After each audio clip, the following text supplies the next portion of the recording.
Oh putain! Salut à tous, c'est Antoine Morteau pour MX2K et j'ai deux bonnes nouvelles à vous annoncer. La première nouvelle, c'est qu'il y a une nouvelle moto dans la catégorie et la deuxième nouvelle, c'est que je vais pouvoir vous la présenter aujourd'hui en long et en large et ce sera prochainement dans le magazine. Allez, on y va, envoyez la pub.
Bon allez, avant de commencer, toute impression sur cette toute nouvelle moto, on est avec Benjamin qui s'occupe de la division motocross pour Triumph. C'est une référence, que ce soit en Moto 2, sur la route, voilà, même en aventure. Et pourquoi avoir pris le risque de sortir une moto dans un marché qui n'est pas saturé, mais avec quand même une grosse concurrence?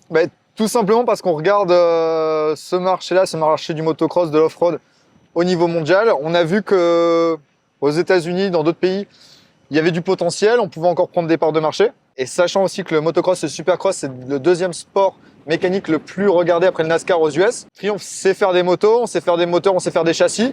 Donc on s'est dit pourquoi pas se lancer là-dedans. Et on s'est entouré aussi des bonnes personnes pour pouvoir démarrer ce projet. C'est quoi l'objectif vraiment pour la France? On va parler, vu que nous on s'adresse aux Français. Une moto performante dès le début pour monsieur tout le monde, mais également pour la compétition avec des teams très performants. Ça marche, merci.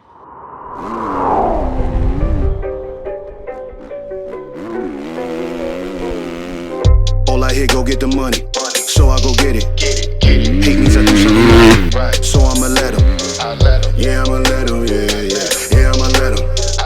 I hit the nail on the head, yeah, I'ma let him. All I hear, go get the money, so I go get it. Hate means I do something right, so I'ma let him. Yeah, I'ma let him, yeah, I'ma let him. I hit the nail on the head, yeah, I'ma let him. Early bird, go get the worm. Bon, là on est avec un Belge fraîchement retraité mais qu'on a remis au boulot. Bravo, belle initiative Clément. Comment on fait pour développer une moto en partant de rien en fait? C'est vrai que ça a été un gros boulot et long. Bien sûr, ils sont partis sur des bases et puis quand moi je suis arrivé. Dans l'ensemble, ce qui est impressionnant de voir, c'est la réactivité de la boîte qui est capable de faire par rapport à certains feedbacks sur des choses relativement importantes. Et puis à la fin, on voit le changement et le ressenti encore aujourd'hui sur la piste qui est vraiment bénéfique, donc c'est vraiment une bonne chose. Et comment tu as réussi à dire, bon, cette moto-là, elle est performante pour moi, est-ce qu'elle va convenir un mec comme pour moi, par exemple, un gars qui va plus vite, un gars qui commence? Comment ça se passe? C'est-à-dire que pour ma part, et je pense pour beaucoup de pilotes qui pratiquent le sport, de tout niveau d'ailleurs, c'est important de se faire plaisir sur une moto, qu'elle nous donne satisfaction et un feeling de sécurité et de stabilité, de maniabilité pour pouvoir bénéficier de tous les points importants et de s'amuser avec. Et puis d'aller, de progresser, d'aller de plus en plus vite. Donc on parle de là des différences de niveau.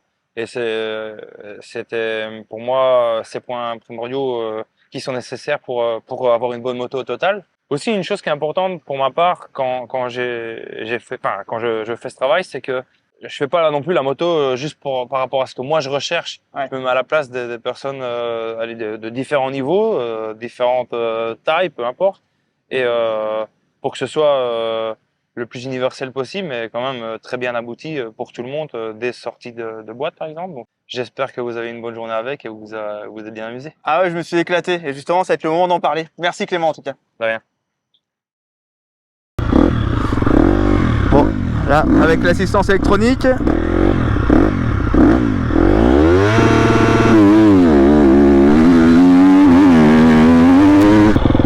N'empêche, Là pour le coup, bon les autres, faut pas être sorti de Saint-Cyr pour savoir comment on s'en sert.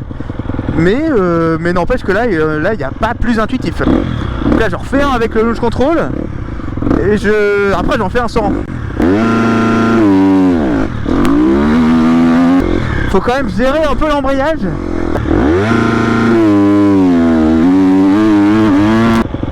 Allez, c'est reparti.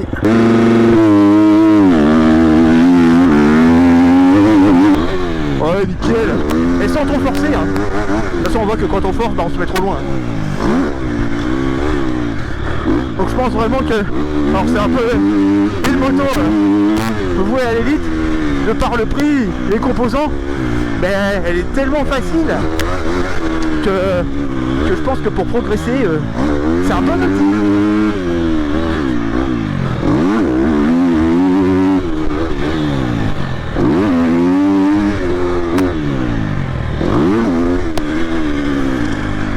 Bon là c'est très smooth, la moto elle se pose une fois dans la réception. Ah là on sent bien le quick shifter. Ça va partir rapide. Franchement c'est super agréable.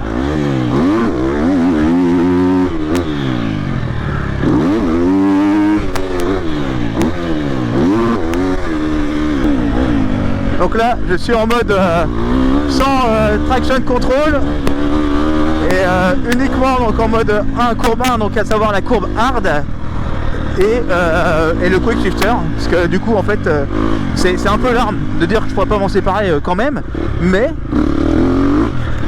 c'est quand même fort pratique. Allez c'est parti, on va commencer les hostilités.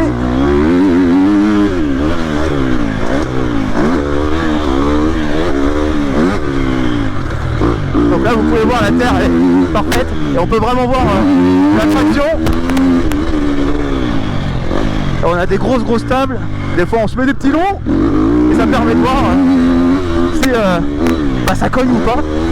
Et jusque là j'ai pas été surpris négativement. Alors après faut savoir que les Kayama 48 on les connaît, hein, là c'est ni plus ni moins que la même qui est posée sur la gamme avec un setting différent. Voilà, hop, un petit cours des familles.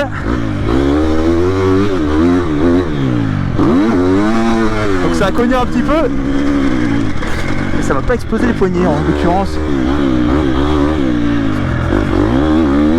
Alors les terres, c'est pas merde de rouler dessus. Mais ce qui est bien c'est que on est très souvent sur l'angle.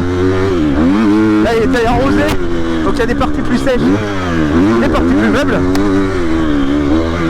Là voilà, double de freinage. Vaisseau de réaccélération. Une grosse table.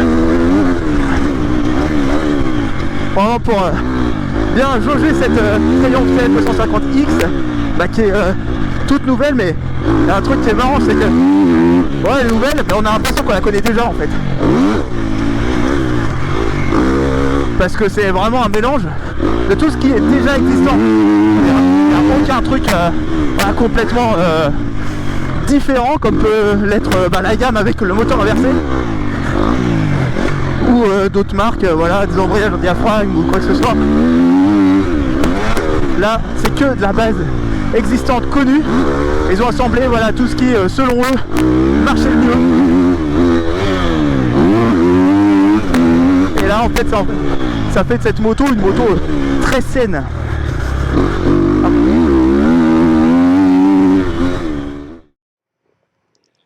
Et ben voilà, on a fait une journée ici sous le soleil floridien au Gatorbach, là où il y a les Mini-Hauss. Merci vraiment Triumph pour cette opportunité. Donc on avait deux circuits sur deux textures complètement différentes, un avec du dénivelé, un autre un peu sans avec une terre un peu plus sèche. Ça a permis de faire de la moto sous différentes conditions, sous différentes contraintes. J'ai énormément roulé parce que j'ai fait 2h30 de moto, preuve du compteur à la pluie. Et c'était vraiment hyper intéressant pour pouvoir évaluer à mon humble niveau l'efficacité globale de la moto. Pour parler d'équipement, j'ai bien l'impression qu'ils se sont un peu inspirés de ce qui se passe de bien, selon eux, sur chacune des marques. Donc là, par exemple, vous voyez le moteur, il ressemble à l'architecture KTM. Cela dit, c'en est pas un du tout. Les carters, tout vient de chez Triumph. Le châssis, donc à la base, ça devait être un châssis acier et au final, c'en est un en alu. Les systèmes de freinage et d'embrayage Brembo, fourche amortisseur Kayaba, l'avant Kayaba 48, qui a fait ses preuves et qui, pour moi, est une des références. Beaucoup de visseries en Torx. Il n'y a pas les extérieurs en 6 pans, donc ça, c'est juste un petit bémol. Vous avez la boîte à air qui fait un peu comme les Autrichiennes où par pression, vous pouvez remplacer votre filtre à air, donc ça fait quand même une moto assez ergonomique. Et après, concernant le poste de pilotage, vous avez des poignées Audi de série. Donc voilà, ça on retrouve ça sur les Autrichiennes, sur les Kawa. Le Komodo, c'est vraiment leur propre Komodo et vraiment il est hyper intuitif. Non pas qu'il faut un bac+5 pour les autres Komodo, mais là vraiment vous avez launch control, quick shifter, traction control, mode 1, mode 2. Vous avez la LED qui s'allume ou non et vous savez directement où vous en êtes. Pour moi ça fait une moto facile d'accès et voilà, après c'est une moto qui est relativement bien née, vous voyez, donc l'échappement, je sais pas s'il fait un peu plus de bruit, ça on verra ça dans les prochains comparos. Là où les constructeurs veulent un bruit un peu plus feutré, là on trouve un son relativement clair et à l'oreille voilà, c'est quand même pas désagréable. C'est vrai qu'avec tout ce que j'ai énoncé, on pourrait dire ouais, cette moto c'est un tas d'adaptables, mais en fait non, c'est vraiment la moto de série qui est comme ça. Si on commence par le châssis, c'est pas quelque chose qui peut s'apparenter au châssis des anciennes Yamaha. Il y en avait plein sur les réseaux sociaux qui ont dit ah ouais, c'est comme les châssis des anciens Carbus. Moi j'en ai une que j'ai poncée, j'ai fait 150 heures avec et je peux vous dire que c'est pas le même. On sent vraiment qu'il y a du gros développement dessus, couplé aux suspensions, il y avait pas trop de rebond, donc les circuits sont un peu défoncés au fil de la journée. Je me suis mis aussi des sacrés longs. Un ensemble très homogène sur les freinages. Même si c'est un cadre alu, elle fait pas comme les japonaises, pouvoir freiner, casser, virer. C'est un peu plus dans le sens des autrichiennes pour vous situer. On peut vraiment enrouler les virages et bien la placer. C'est vraiment une bonne surprise. J'ai pas noté énormément de défauts sur la partie cycle. Si on passe côté moteur, même si l'architecture, j'en parlais, ressemble grandement à ce qui se passe en Autriche, c'est pas le jour et la nuit entre ces moteurs-là, mais c'est quand même un peu différent dans le sens où là, c'est vraiment le coffre de la moto qui prime, de par le fait de pouvoir vraiment faire des petits virages en 3, faire une toute petite sirette, même à peine, voilà, pouvoir aller très très loin.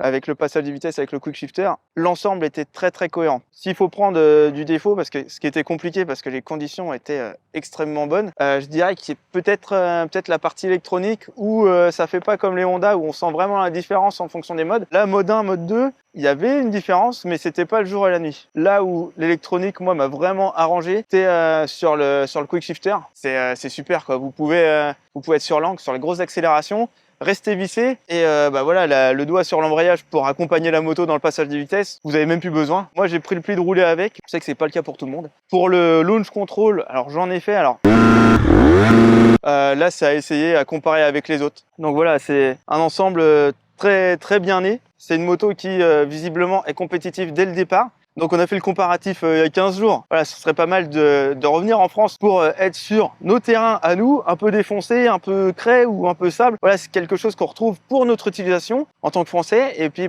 justement, mettre ça face à la concurrence. En tout cas, moi j'ai hâte. Dites-nous en commentaire si vous, ça vous fait plaisir. Mais quand je vois l'arrivée de Beta, l'arrivée de Triumph avec des produits super bien finis, je me dis que le motocross va bien. Et donc voilà, c'est le mot de la fin. Abonnez-vous sur MX2K. À très bientôt. Salut! Can't make a promise, but I do my best. 25 sitting on 25 racks. Just got started, no, we ain't done yet. But a new crib, that's a goddamn flex. Goddamn flex. Sign that check. Told them last year that I've been up next. Can't take calls, but I send that text. From way downtown, but the shit's still wet. Yeah, that's a guarantee. King of the city, man, they knowing that it's me. 8 damn years, still doing it with ease. Cause it ain't that hard when I'm talking about me. Me and my funds. Told them I get what I want. I need my money up front. I do not do this for fun. So I've been here my whole life, I ain't seen them here once. Told them I ain't playing, they don't wanna get hurt, dog. It's about time I just show them how it works out. Seen them in the shit, but now they all worse off. I ain't in a race if I ain't coming first, dog. Tell them step back if they ain't in the game now. It was moving slow, so I had to find a pace now. All they trying to talk, not the time or the place now. Coming for the pot, and I got a pocket ace now. Oof.